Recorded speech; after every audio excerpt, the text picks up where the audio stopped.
Halo, Shalom.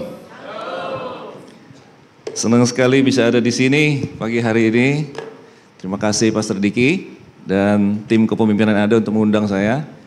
It's an honor, it's a privilege. Dan senang bisa ketemu teman-teman lama, bisa nostalgia, wajah-wajah lama. Dan saya melihat juga banyak teman-teman baru ya di sini. Ya kita tetap harus kenalan dulu ya. Meskipun tadi seperti dikatakan I was part of the team yang merintis di sini bersama Pastor Garrett. Bahkan saya yang menggantikan Pastor Garrett jadi pemain piano di Jakarta. Tugas pelayanan yang dia tinggalkan saya yang gantikan, ya kan? Kemudian saya juga dilatih oleh Pastor Eric Duli menjadi penginjil kampus. Ya dulu zaman itu saya masuk ke kampus, Untar Trisakti termasuk yang di sini juga di ITB, Parahyangan saya semua masuk pakai traktat ya waktu itu ya. Jadi terus the first few months kita bolak-balik setiap minggu loh ke sini. Kalau nggak salah hari Kamis ya, ada sebelum dimulai hari Minggu, setiap Kamis kita ke Bandung. And then tahun 2007 kemarin saya juga Pastor Eric dan Pastor Garrett menugaskan untuk ikut merintis yang di CBCS. I was there for a few years.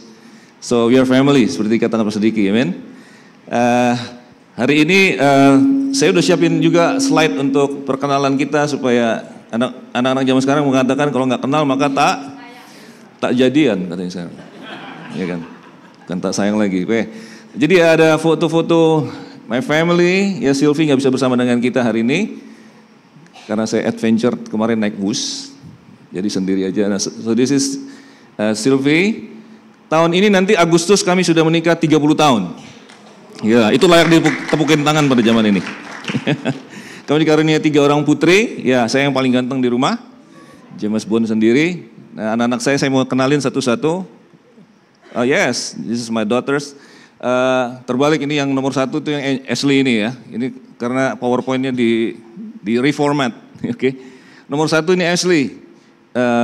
Dia influencer, lulusan dari UPH sekarang dia influencer. Sangat-sangat diberkati, amen.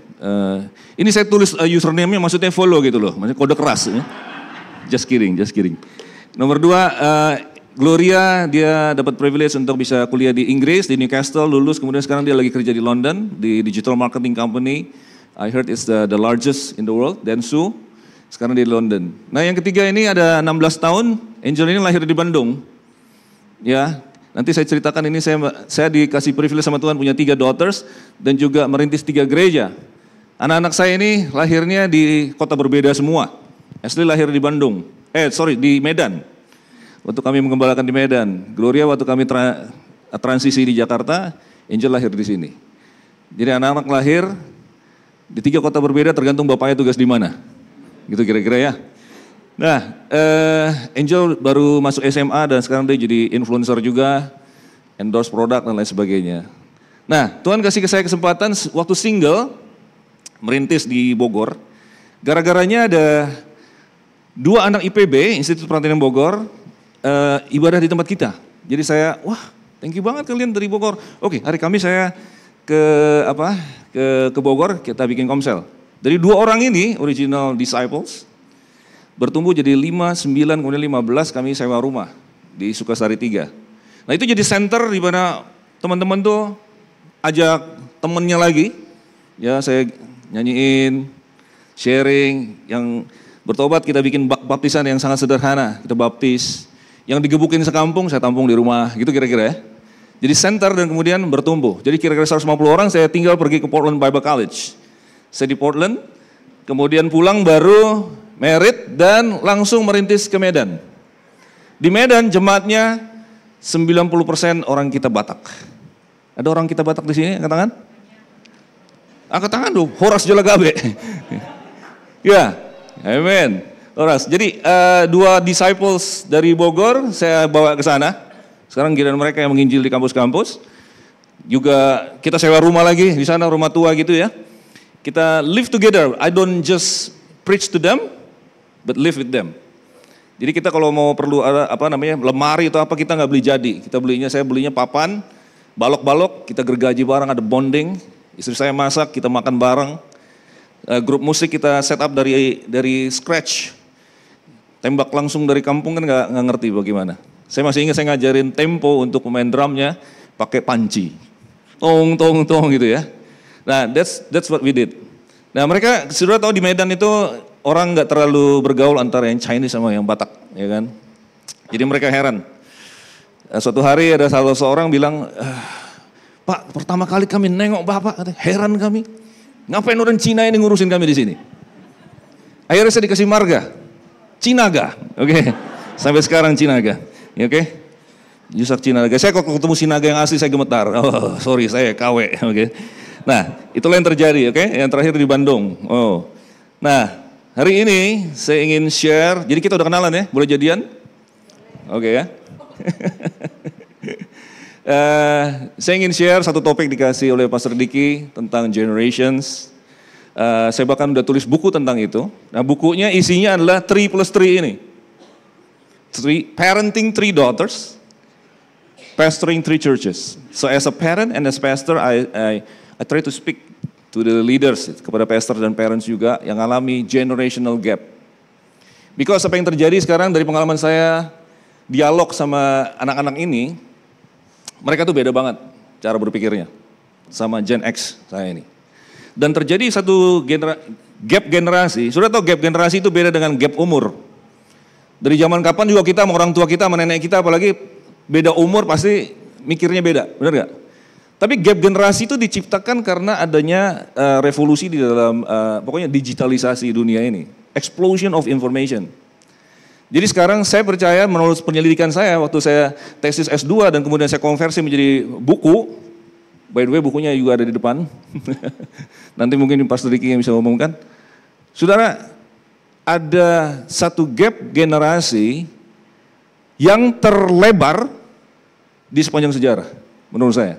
In the history of New Testament, bahkan in all history, tidak ada pernah yang namanya parents sama sons and daughters itu mindsetnya, worldview-nya berbeda banget selebar yang sekarang. Jadi anak-anak kita sekarang bicara tentang marriage is not a priority for me. Siapa yang pernah dengar itu? Gak usah bilang anaknya sendiri, anak tetangga saya Pak ngomong gitu Pak, oke? Atau kalaupun menikah nanti akan menunda punya anak. They don't celebrate the joy of having children. Mereka pikir itu mungkin mengganggu jadwal mereka, merepotkan mungkin ya. Nggak mau bentuk tubuhnya berubah dan sebagainya. Pokoknya ada kayak gini. Kita semua dengar tentang generasi strawberry dan lain sebagainya. But I doubt kalau misalnya saya ngomong kepada anak-anak saya mereka generasi strawberry, mereka marah semua. Because they work very hard. So we have to try to understand them. Nah saya percaya waktu in every generation terjadi seperti ini, tetapi ada satu special insight untuk generasi kita ini. Sekarang di sini yang anaknya Gen Z yang katakan, yang seperti saya, Gen X anaknya Gen Z. Yes. Coba kita lihat ya, kalau Gen Z dengerin ini, kalian boleh berkaca, oh gue kayak gitu ya, gitu kira-kira ya. So I'll be sharing about it, tapi sebelum masuk ke dalam hal-hal yang praktis, saya mau coba share sedikit saja my understanding, karena tadi sejak saya melayani Tuhan, sebenarnya saya lahir baru tuh di seputar persiapan Kasih Melanda Jakarta, Desember 84. Jadi sampai sekarang DNA saya adalah punya hati untuk anak muda, gitu loh kira-kira. Tapi kira-kira antara tahun 2007 sampai 2012, saya mengalami satu metanoia.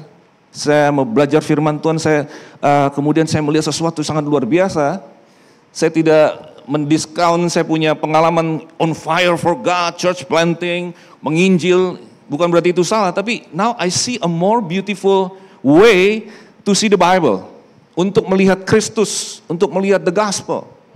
Nah ini yang saya mau sedikit share di depan supaya sebelum kita ngomong yang praktis, this is not just behavior modification, atau bukan sekedar hal-hal suggestion for you, but this is based on the eternal, very solid fundamental principle of the Bible. Amen. So, saya mau share sedikit kepada saudara, masih bangun semua, oke? Udah breakfast? Katakan kepada sebelahmu, saya senang kamu duduk di sebelah saya, katakan. Yes.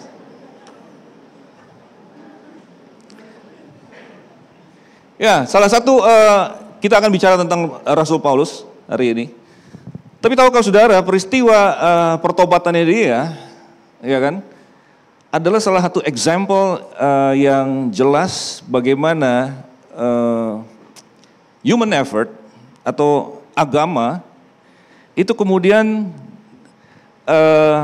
manusia sibuk dengan itu, tapi kemudian Tuhan intervene dari surga and talk to this guy yang kemudian akan sangat berpengaruh di dalam New Testament. He wrote 2/3 mungkin dari seluruh New Testament. He's the one that explain beberapa hal yang bahkan rasul-rasul aja bingung waktu setelah Yesus naik ke surga, peristiwa Cornelius dan sebagainya itu benar-benar blow their mind away. Akhirnya yang menjelaskan kepada kita hari ini banyak Rasul Paulus. So I want to share what happened that day. Waktu dia mengatakan, kamu telah mendengar hidupku, he is a very driven person. Okay? Tanpa batas aku mengenai jemaat, berusaha membinasakan dalam agama Yahudi, aku jauh lebih maju daripada teman-teman sebanyaku. He was so dedicated, dia bilang terhadap hukum Taurat, dikatakan dia tidak bercela, dia adalah orang Farisi, Pharisee of the Pharisee, muridnya Gamaliel, ya kan? Dia bukan saja dedicated dengan the law, tapi kemudian dia menganiaya jalan lurus pengikut Kristus kan. But kemudian saya percaya Roh Kudus mulai bicara kepada dia, ya. Kemudian dia berusaha suppress itu, dan suatu hari Tuhan Yesus sendiri menampakkan diri kepada dia di jalan menuju Damaskus kan. Jadi waktu the backgroundnya itu adalah aku lebih maju, aku adalah yang terbaik, aku yang paling terdepan, I did everything for God. Tapi kemudian yang terjadi adalah, tetapi waktu ia, sekarang ganti merah, bukan aku lagi, tapi waktu ia memilih aku sejak kandungan ibuku, kemudian berkenan menyatakan anaknya di dalam aku. The revelation of God himself kepada hatinya. He was totally changed. So, saya melihat topik ini ada di seluruh Bible, sehingga nanti berpengaruh kepada how we see the generation today. Dari awal saya mau cerita rewind sedikit, ini cuma klip-klipsnya aja, singkat-singkat aja. Dari pertama, manusia jatuh dalam dosa, Adam dan Hawa langsung sembunyi di balik pohon ara kan? That's religion. Trying to suppress, berusaha menekan rasa bersalah, takut, malu, pakai daun ara. Activity, berusaha supaya Tuhan mungkin mudah-mudahan berkenan. Tapi Tuhan datang, Tuhan bilang gitu, no, I don't agree with that. Kalau manusia harus dipulihkan hubungan dengan aku, tidak akan pernah melalui human effort. Tidak akan pernah melalui apa yang manusia lakukan kepadaku. It has to come from what I do for you. Sebab itu dikasih kulit binatang. Nah, kulit binatang, Tuhan tidak pernah ciptakan kulit binatang baru. Jadilah terang. Tapi kulit binatang, dia pasti ambil dari binatang. Berarti ada binatang yang dibunuh hari itu. Ada domba yang disembelih, ada kurban pertama, itulah kematian pertama. So by doing that, Tuhan ingin mengatakan, upah dosa adalah maut, kamu dosa dan kamu harus masuk dalam maut. Tapi karena aku sayang sama kamu, biarlah mautnya itu dipindahin ke binatang ini, yang represent menjadi pengganti.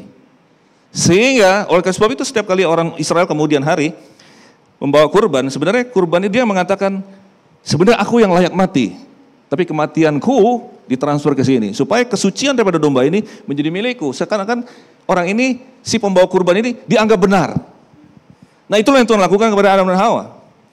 Nah, jadi sekarang pada saat Adam dan Hawa makan buah, yang dimakan itu adalah pengetahuan baik dan jahat. Yang sering kita miss di sini adalah di dalam pohon ini ada baiknya loh, saudaraku, baik dan jahat.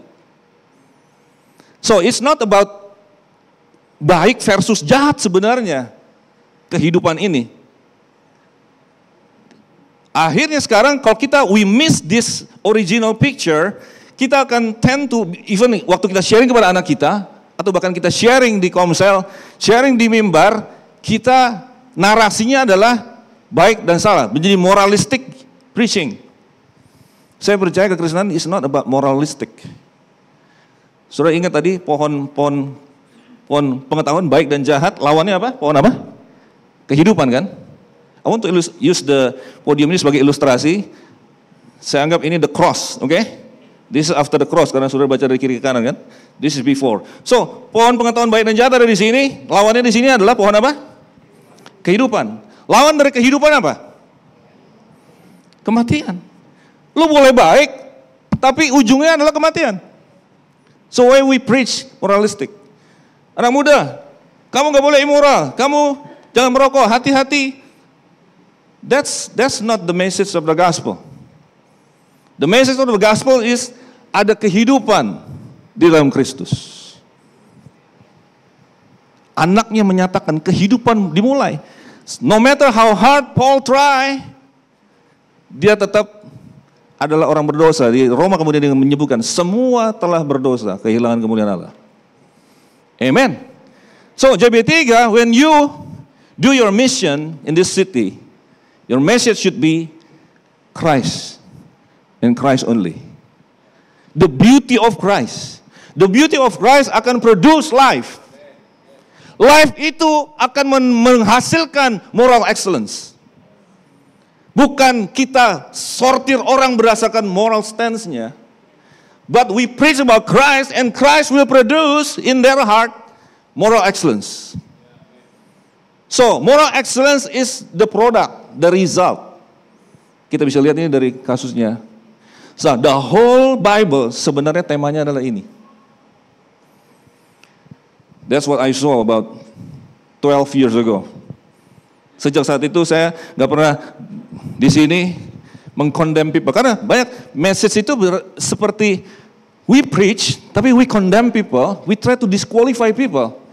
Padahal kita harus bicara tentang kebaikan Tuhan, Tuhan yang mengasihi, yang sudah take over kegagalanmu, dan mengambil alih semua hukuman itu ditaruh di atas dia. Sekarang dia menawarkan the life and the power to be overcomers. Itu yang ditawarkan. Tuhan yang mengasihi kamu meskipun kamu sudah gagal. Tuhan yang tetap mencari kamu meskipun kamu sudah. By the way, siapa yang mencari terlebih dahulu? Adam mencari Tuhan atau Tuhan mencari Adam? And that's huge. Tuhan yang cari Adam. Bukan Adam mencari Tuhan. Jadi kenapa kita di mimbar mengatakan, kamu harus mencari Tuhan. Udah 12 tahun saya khotbahnya adalah Tuhan mencari kamu. Haleluya. Ini nih ceritanya. Paul. Tuhan yang mencari kamu anak-anak muda. And tugas kita di sini adalah to preach to them the gospel about Christ. Kemudian kita identify pada saat, ini nih dia udah Roh Kudus bekerja nih di dalam hatinya. Dia mulai nanya, apa sih sebenarnya yang terjadi? Siapa Yesus kamu itu? What changed your life? Nah kemudian kita mulai share, memberikan mereka. Nah pada saat itulah kehidupan sudah lahir. Sudah, no matter how hard you try, apapun activity kita, human activity never produce life. Life from God, life from the preaching of the gospel produce life.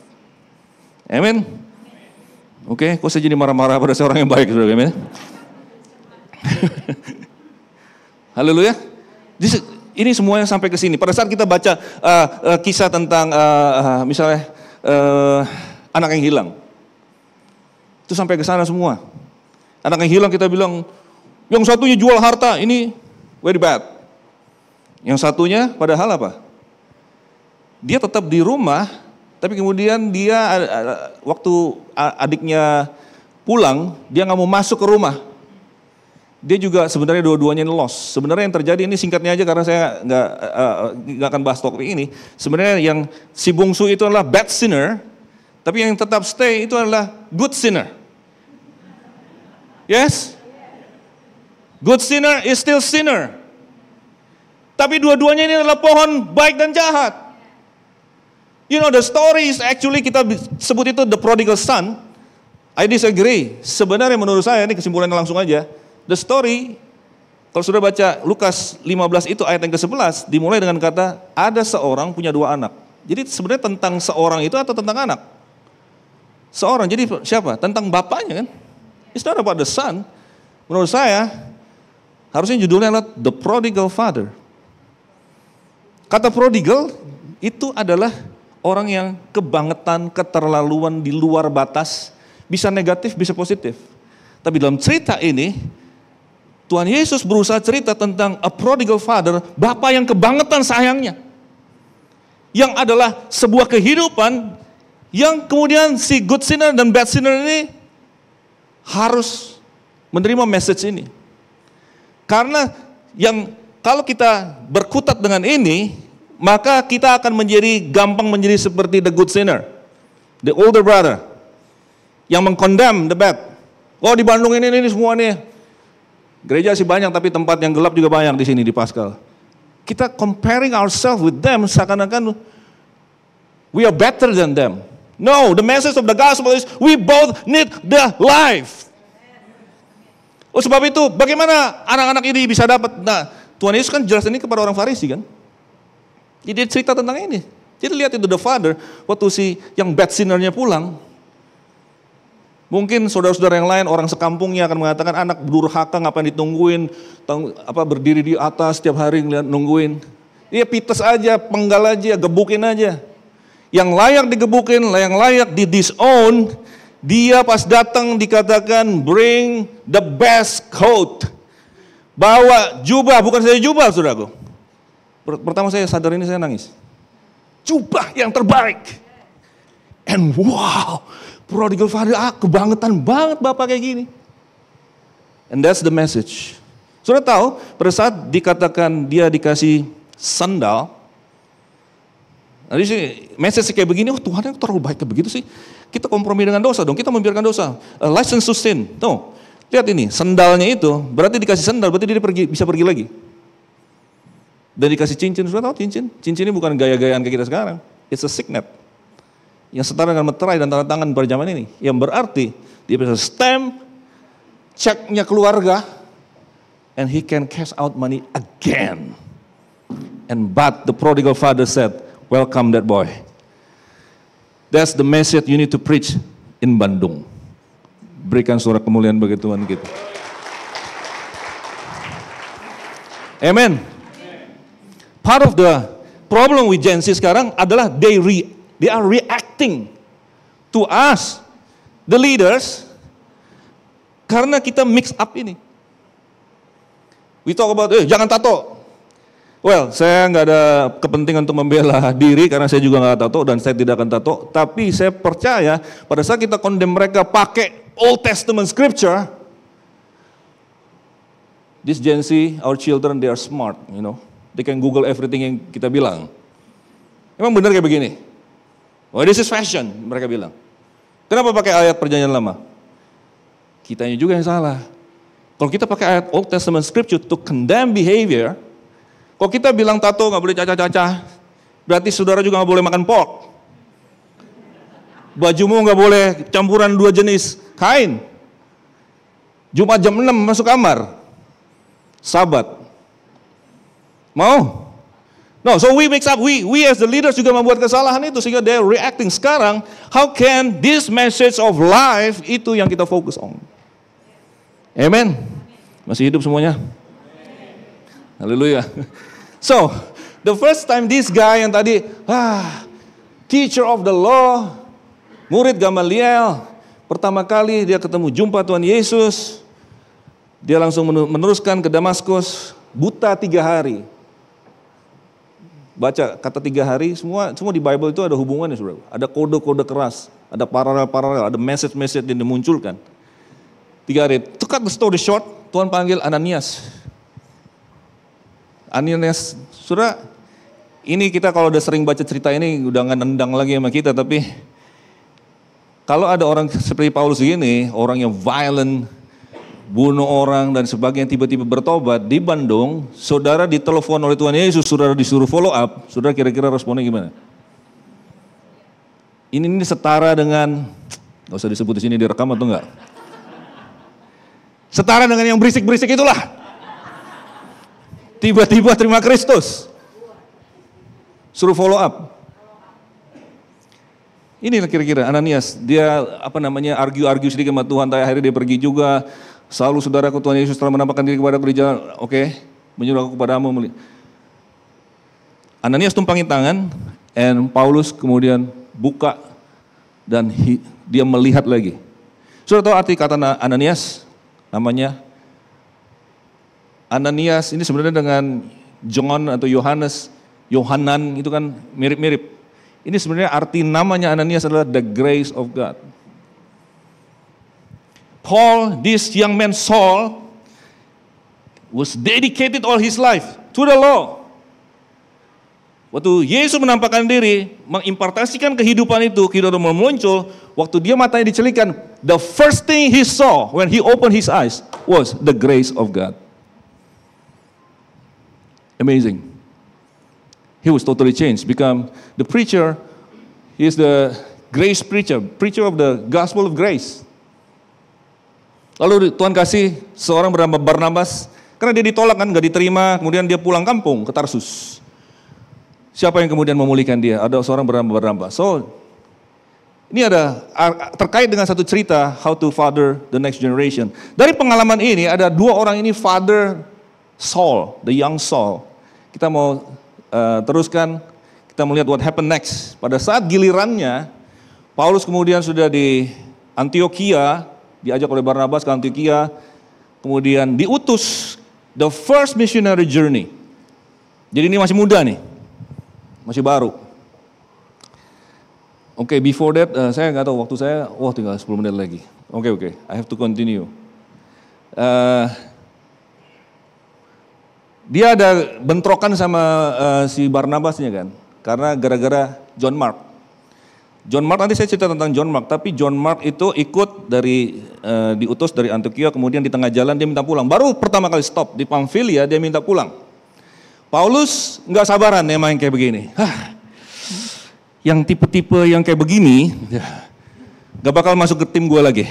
Coret namanya, you're gone, your history, bye-bye. Tapi pas mau missionary journey yang kedua, si Barnabas mau libatin dia lagi. So, bentrokan terjadi. Dikatakan perselisihan yang tajam. Nah sekarang perselisihan yang tajam ini, I think, inilah yang terjadi di dalam tataran kita orang-orang yang melayani. Ada dua approach-nya. Saya, majority saya selalu agree with Paul, tapi ada satu kasus ini aja yang mengganjal. Di sini Paul agak terlalu keras karena ini baru pertama, oke? Baru pertama dia punya missionary journey. Nah, look what happened, oke? Ini next, please. Ada yang bisa bantu? Nah, oke. Nah, later on setelah dia belajar dari kasus ini, dia yang bilang, kamu tidak mempunyai banyak bapa. Ya, bahkan sebenarnya ada satu yang amazing kalau kita pelajari lagi. Kata disciple itu seperti di-replace dengan kata pembapaan ini di sepanjang New Testament setelah kisah para rasul. Nah, that's another topic, oke? Tapi saya ingin katakan bahwa dia belajar sesuatu, something. Nah, sekarang kita mau apply kepada generasi kita ini kan, anak-anak kita. Applying what Paul learned, itu tentang fathering the next generation. Nah, di buku itu saya cerita, buku itu saya bagi dua, tentang yang bagian pertama itu tentang ciri-ciri anak Gen Z sekarang. Saya lihat ada 3 dari hasil penelitian saya. Pertama, mereka itu generasi yang tidak percaya kebenaran absolut. Dengan kata lain, mereka mindsetnya itu relativistik. Ini yang menjadi ujung pangkal yang membuat sangat destruktif sekali, mempengaruhi segala yang lain. Mereka berpikir begini, absolut? Bible itu yang nulis kan orang Yahudi jadul, zaman Doeloe, ya kan? Mereka kan nggak ngerti perkembangan zaman sekarang. Ada teori-teori baru muncul, teori sexual orientation mereka nggak tahu kan seperti zaman itu. So mereka mengatakan not really bahwa itu absolut. Nah sekarang worldview-nya anak-anak, saya sekolah di SMA Kristen, setiap hari Jumat selalu ada guru ganti-gantian kasih sharing firman kan. Mereka take sharingnya dari Bible, tapi kalau pelajaran biologi itu adalah evolution. Jadi bagaimana anak-anak sekarang bisa tiba-tiba menjadi relativistic, they don't believe anymore the absolute truth. Ya karena itu, jadi penciptaan sama evolution berdampingan sama-sama, lama-lama mereka lebih sering dengar, dan kemudian mereka berubah. They still go to church by the way. Mereka datang ke gereja, tapi worldview mereka sudah totally move away from biblical principles. Yang di CBCS harap diperhatikan. Amen. Nah, saya merasa ini, saya tambahin sedikit poin bahwa saya merasa ini ada sedikit kesalahan kita juga. Kita contribute to this problem karena kita sebagai pemimpin, parents, pastors, kita juga ada sering kali mengabsolutkan yang tidak absolut. Kebenaran itu absolut. Saya percaya pertama, Allah menciptakan langit dan bumi. Kedua, pernikahan adalah antara satu pria dan satu wanita. Gender itu diciptakannya laki-laki dan perempuan. That's absolute truth. Amen. Tapi ada beberapa hal yang the Bible is not very clear tentang, misalnya urutan ibadah, cara berpakaian apa ada yang makanya itu tadi kita argue tentang tato dan segala macam. It's not really clear. Honestly, ada banyak hal yang tidak diatur oleh the Bible literally. Kita hanya perlu Roh Kudus kemudian based on apa yang tersedia, kita belajar the wisdom and then the Holy Spirit, kingdom values. Dalam prakteknya ada a lot of flexibility. Tapi pada saat kita mengabsolutkan apa yang tidak absolut, Gensia will react very strong. Oke, jadi ini nih yang sekarang Christian progresif dan sebagainya. Oleh sebab itu salah satu di sini solusinya adalah kita sebagai pemimpin, konselor, pemimpin sel, kayaknya harus rada-rada belajar sedikit apologetika yang basic lah paling enggak. Coba bisa jelasin. Few months ago saya diundang ke Yogyakarta, mereka bikin satu conference, isinya mahasiswa semua, dikasih undangannya bilangnya begini, bring your hardest question, your wildest question, Pastor Jusak will answer. Ya ampun, saya disuruh jadi Frank Turek, ada spontan, saya jawab spontan, I'm not an apologete yet, ya, tapi saya berusaha lah. Tapi kira-kira kita perlu sedikit-sedikit pengetahuan. Ya, pada saat semua orang di sosial media pada bicara tentang perpuluhan, baptisan, bahasa roh, saya ngomong tentang dinosaurus. Kenapa juga kita harus ngomongin dinosaurus mau jutaan tahun, miliaran tahun lalu, terserah dia kan matinya kapan. No, I believe the first death is tadi dalam cerita tadi, in the garden. That's the first death. Upah dosa adalah maut, kalau tidak ada dosa tidak ada maut. Saya percaya dinosaur live with man together. Dinosaur kapan punahnya? Right after the flood. Mereka nggak bisa survive dengan satu tatanan kosmo yang baru. They didn't survive. Ya apa urusannya Pak dengan ini? Because if you believe millions and millions of years, you tend to believe evolution. Subur di situ. So it has to do with the authority of the scripture. So things like that I talk in the book. Nah, sekarang generasi yang skeptis terhadap pemimpin atau otoritas atau hierarki. Kalian beberapa postingan saya yang terakhir. Kalau kita nih sama guru, oke, kita kelompok kecil, terus kita guru begini, kamu ya, itu anak-anak udah langsung tune out. Guru macam apa ini? Saya pernah sebelum si Gloria yang kedua ini mau pergi ke UK, saya bekali dia dengan sebuah video YouTube. Saya pikir hanya penting. Gloria harus dengar. Saya kasih, terus habis itu 2 hari kemudian saya cekkan, Gloria, what do you think? Itu tentang gender, things like that ya, supaya dibekali lah gitu kan. Terus dia bilang, ya bagus sih Dad. Tapi siapa sih pendetanya tuh jutek banget orangnya. You know, dia skeptical. You know kita yang terutama yang di CBS tahu kalau kita pelajaran history, kita selalu brag about America. The founding fathers, God-fearing people. The Constitution is the Bible. Escaping penganiayaan religious dari monarki di Inggris, mereka Newfoundland, oh Tuhan yang, oke, it's good, relax. Amen. Nah, mic-nya nggak mau relax. Somebody help? Apa saya kepencet? Enggak kan? Masih nyala tapi nggak ada suaranya. Can you hear me? Tapi anak-anak muda zaman sekarang mereka bilang gitu, oke, ada Thanksgiving, wah,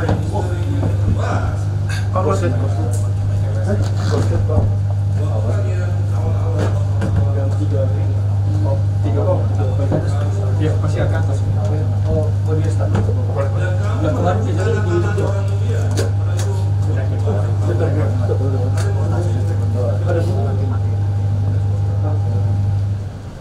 so, well, we are skeptical about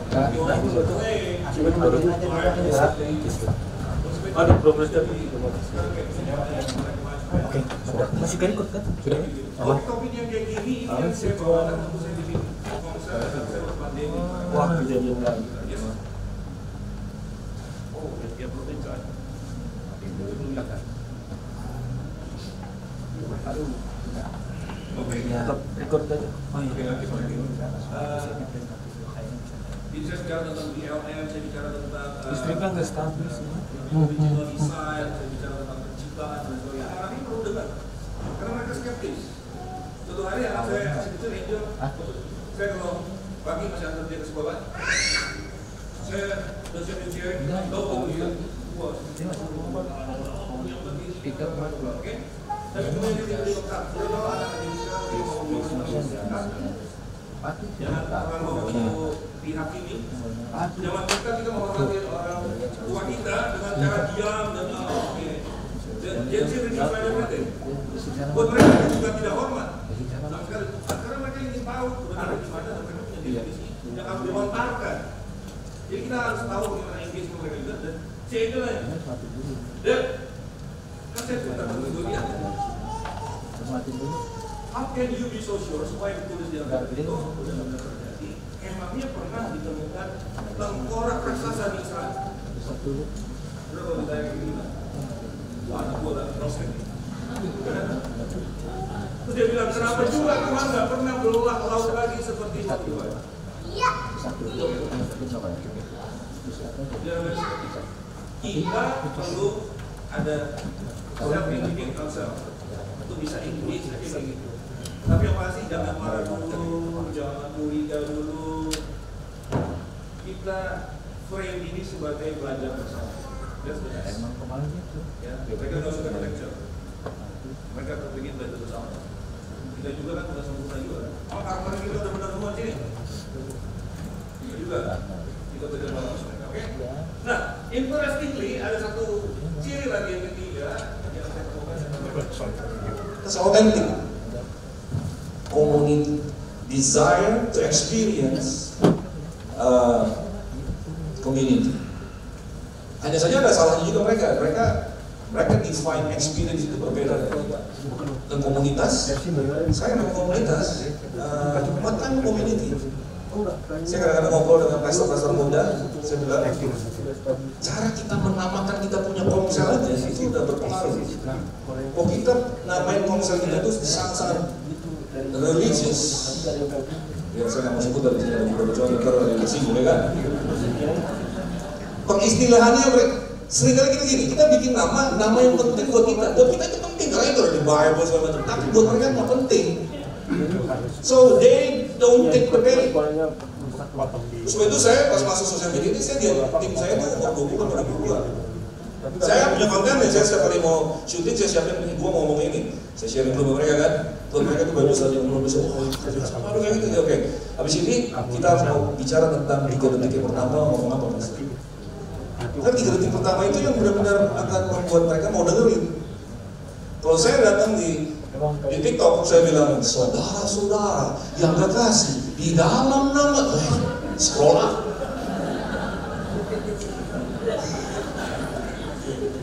Kita juga gitu terus saya nyiapin satu event misalnya event single mingle.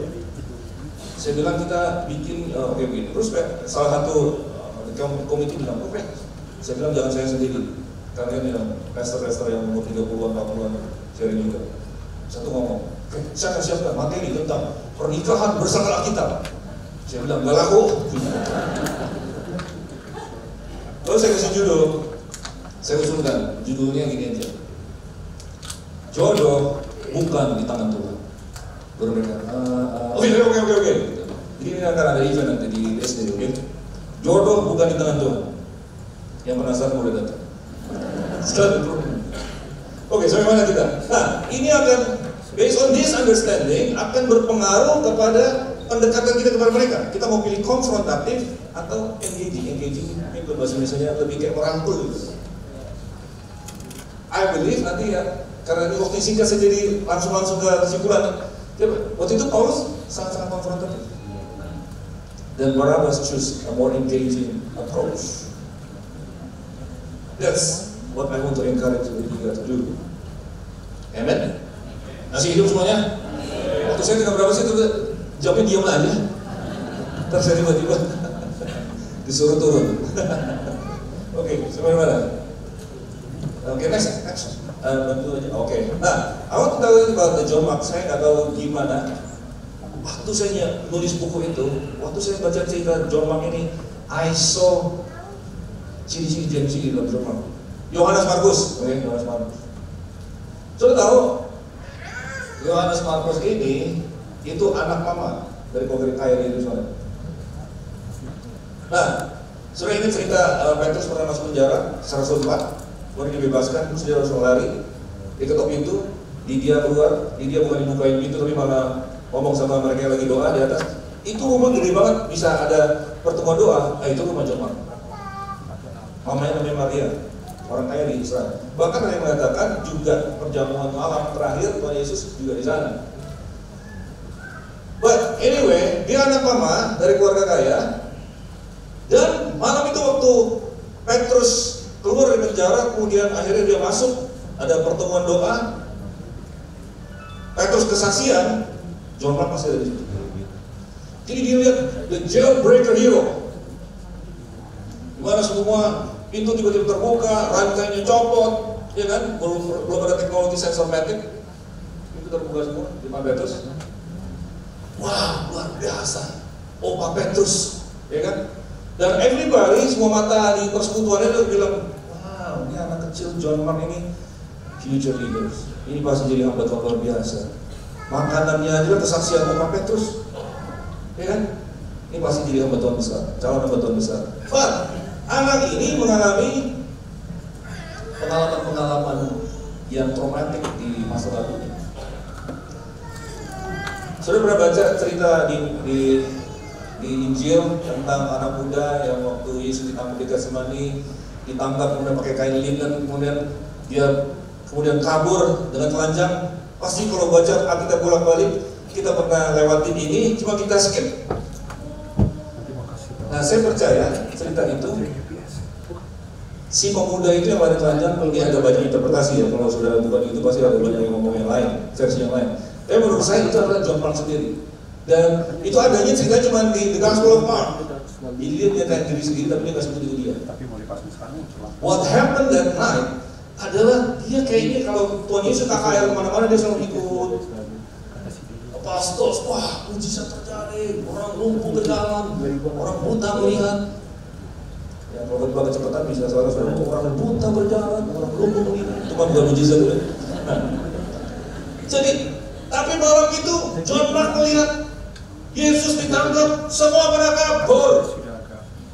Jadi kecewa berat. Ini nih, segitu aja loh. Jadi kecewa. Nah, saya percaya ini yang memicu kejadian di Pamfilia itu yang dia minta pulang. Terus aku stop. Lama. Paulus sudah sabar kalau begini. Kita slow gitu kan. Nah, jadi that's what happened. Nah, kemudian siapa yang restore ini?